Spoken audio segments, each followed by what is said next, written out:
नमस्कार साथियों, आज बीएस महाविद्यालय के ऑनलाइन प्लेटफॉर्म पर आपका स्वागत है।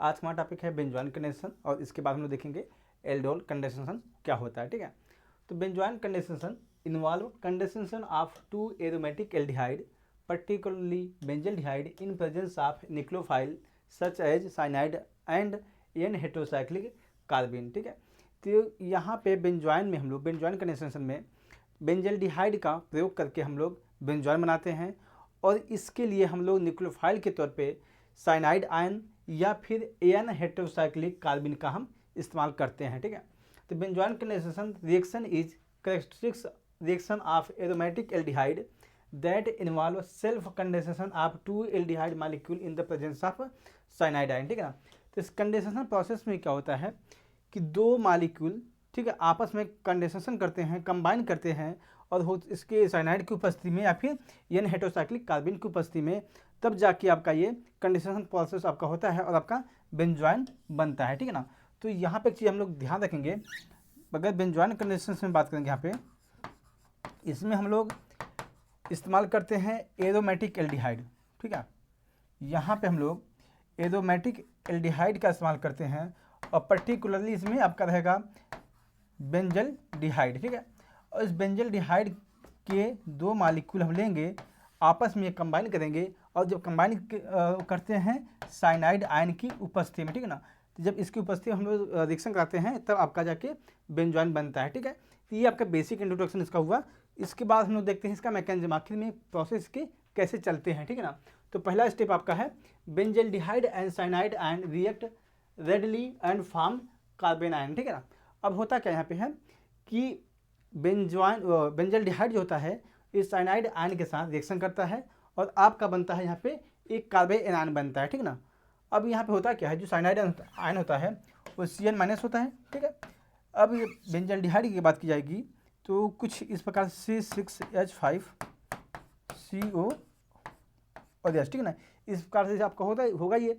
अब ये जो Cn है ये आपका निगेटिव चार्ज होता है। ठीक है, आपका ये न्यूक्लियोफाइल होता है और ये अटैक करेगा कार्बन के पास और यहाँ पे इस जो बांड होगा, ब्रेक होगा, आपका यहाँ पे नेगेटिव चार्ज आ जाएगा। ठीक है ना, तो आप देख सकते हैं इस चीज़ को यहाँ पे। ठीक है, तो अब यहाँ पे आ गया।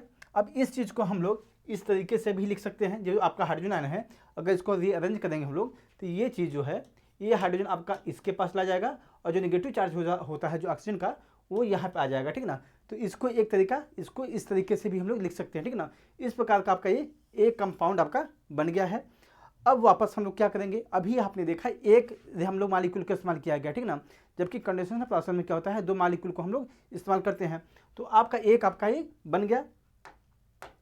अब हम जो अभी ये कंपाउंड जो बना था इसकी रिएक्शन करा देंगे जो अगला बेंजल्डिहाइड एरोमेटिक कंपाउंड होगा उसके साथ। ठीक है ना, तो 10 so formed कार्बोएनायन A react with another benzaldehyde molecule resulting in proton transfer and cyanide iron loss दस गिविंग बेंजोइन। ठीक ना, अब यहाँ पे क्या होगा, जैसे हमने बताया गया कि जो आपका न्यूक्लियोफाइल बना था इंटरमीडिएट, ठीक है ना, ये आपका जो आपका कंपाउंड ए है, अब इसको हम लोग करेंगे क्या, इसकी रिएक्शन करा देंगे बेंजल्डिहाइड के साथ। तो अब जानते हैं हम लोग जो कार्बन के पास यहाँ पे नेगेटिव चार्ज था और क्या करेगा, ये जो बेंजल्डिहाइड का जो कार्बन है उसके पास ये जाएगा, अटैक करेगा यहाँ पे, तो ये जो ऑक्सीजन और कार्बन और ऑक्सीजन के बीच में जो बांड होता है वो ब्रेक कर जाएगा और आपके ऑक्सीजन के पास नेगेटिव चार्ज आ जाएगा और जो ये बांड होगा इसके साथ ये आपका कंबाइन कर जाएगा। ठीक ना, अब हम लोग क्या करेंगे, यहाँ पे आप देख रहे हैं नेगेटिव चार्ज आ गया है ये। ठीक है, ये चीज़ें आपकी नेगेटिव चार्ज आ गया है, तो हम लोग यहाँ पे प्रोटॉन ट्रांसफ़र करेंगे। ठीक है ना, अब होगा क्या, यहाँ पे प्रोटॉन ट्रांसफ़र जब हम लोग करते हैं तो यहाँ पे ये जो OH है ना, ये इसको H हम यहाँ पे कर सकते हैं। ठीक है, ये आपका H आपका प्रोटॉन ट्रांसफर होगा क्या, बेसिकली जो H है आपका इधर आ जाएगा। ठीक है ना, ये चीज़ें आपकी यहाँ पे आ जाएंगी और आपकी चीज़ें सब कुछ सेम यहाँ पे रहेंगी। ठीक है ना, अब यहाँ पे क्या होगा, जब ये ट्रांसफ़र करता है हाइड्रोजन यहाँ पे करता है दूसरे कार्बन ऑक्सीजन के पास, तो यहाँ आपका नेगेटिव चार्ज आ जाएगा। ठीक है, अब इसके बाद क्या होगा, जो नेगेटिव चार्ज जो आया है ये नेगेटिव चार्ज न्यूट्रल कर देगा कार्बन को और जो साइनाइड आयन होता है आपको बाहर निकल जाता है। ठीक ना, तो इस प्रकार से जो यहाँ पे होगा ना, फिर यहाँ पे आपका एक डबल बॉन्ड बन जाता है और इसी को हम लोग बोलते हैं बेंजोइन, और जो Cn जो है, जो साइनाइड होता है आपका, वो बाहर निकल जाता है, तो आपका कुछ इस प्रकार से प्रोडक्ट बनता है, इसे बोलते हैं हम लोग हैं बेंजोइन। ठीक है ना, तो बेंजोइन कंडेंसेशन में अगर बात करेंगे तो यहाँ पे दो बेंजल्डिहाइड के मॉलिक्यूल होते हैं जो साइनाइड आयन की उपस्थिति में हम रिएक्शन कराएंगे तो आपका कंपाउंड ए बनेगा पहले, उस कंपाउंड ए को हम लोग वापस बेंजल्डिहाइड के साथ रिएक्शन करा देंगे और जो इस रिएक्शन के बाद हमारा जो प्रोडक्ट बनता है वो आपका बेंजोइन बनता है, ठीक है ना। यहाँ पे एक चीज़ ध्यान रखने वाली बात होती है, जो एल्डोल कंडेंसेशन होता है और बेंजोइन कंडेंसेशन में एक डिफरेंस ये होता है कि एल्डोल कंडेंसेशन में हमें अल्फा हाइड्रोजन की आवश्यकता होती है, जबकि बेंजोइन कंडेंसेशन में ऐसा कोई है नहीं कि मतलब इसमें अल्फा हाइड्रोजन हो या ना हो, ठीक हो या ना हो। लेकिन एल्डोल कंडेंसेशन के लिए इसके लिए कंडीशन यही है कि इसके पास अल्फा हाइड्रोजन होना ही चाहिए, ठीक है। तो देखते हैं aldol condensation. 2 molecule of an aldehyde are ketone react to yield a beta hydroxy ketone. This reaction is termed as aldol condensation, ठीक है ना। जैसे बेंजोइन कंडेंसेशन देखा था वहाँ पे 2 एरोमेटिक एल्डिहाइड की रिएक्शन कराई गई थी, यहाँ पे हम लोग 2 एल्डिहाइड की रिएक्शन कराएंगे और वो एल्डिहाइड आपकी अल्फा हाइड्रोजन कंटेनिंग मालिक्यूल रहे, ठीक है ना। ऐसा ना हो कि इसके पास अल्फा हाइड्रोजन ना हो, ठीक है। मान लीजिए अगर हम बात करेंगे बेंजल्डिहाइड की, तो बेंजल्डिहाइड में कुछ इस प्रकार से ये बनेगा, तो ये आपका होगा ये। यहाँ पे देखेंगे तो ये आपका फंक्शनल ग्रुप है, फंक्शनल ग्रुप के जस्ट बगल में आपका जो कार्बन होता है उसके पास आपका हाइड्रोजन होना चाहिए, लेकिन यहाँ पे हाइड्रोजन नहीं होता, ठीक है। आपका एरोमेटिक कंपाउंड है आपका ये, तो यहाँ पे हाइड्रोजन नहीं होता है, इसलिए इसके पास अल्फा हाइड्रोजन एब्सेंट होता है।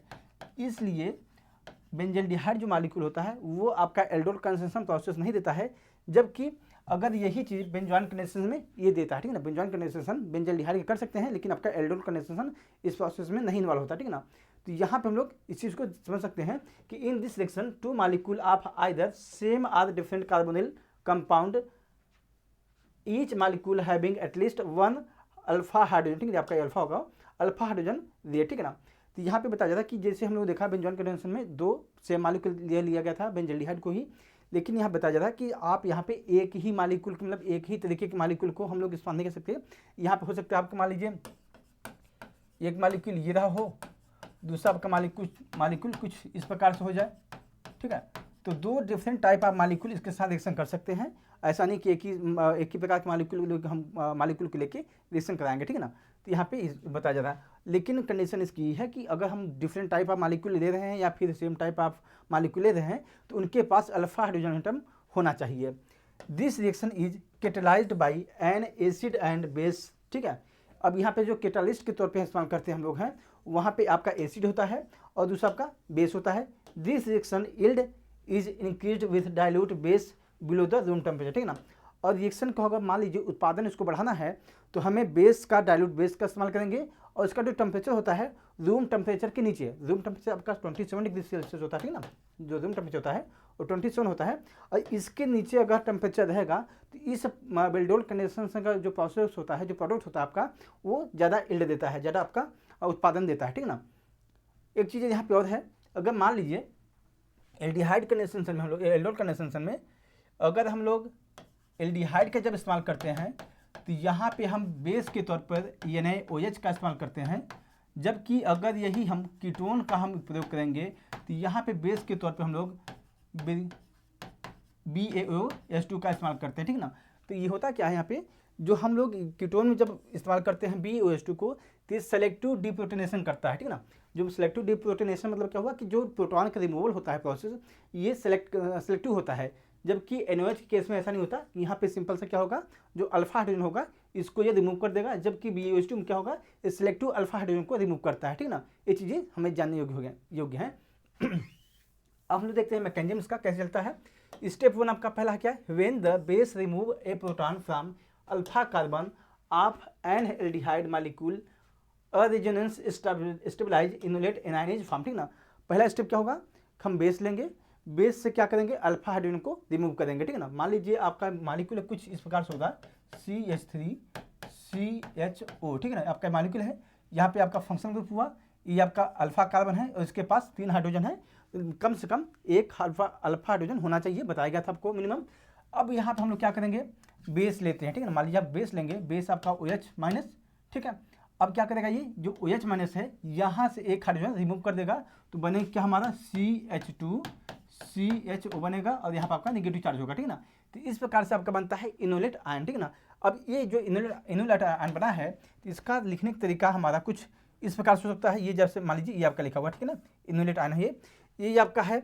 अगर इसी को रेजोनेंस फॉर्म में बनाएंगे तो क्या होगा, आपका यहाँ पे डबल बॉन्ड आ जाएगा, ठीक है, ये चीज़ आपका डबल बॉन्ड हो जाएगी, और जो ये डबल बॉन्ड ऑक्सीजन का है यहाँ पे आपका नेगेटिव चार्ज आ जाएगा, ठीक है ना।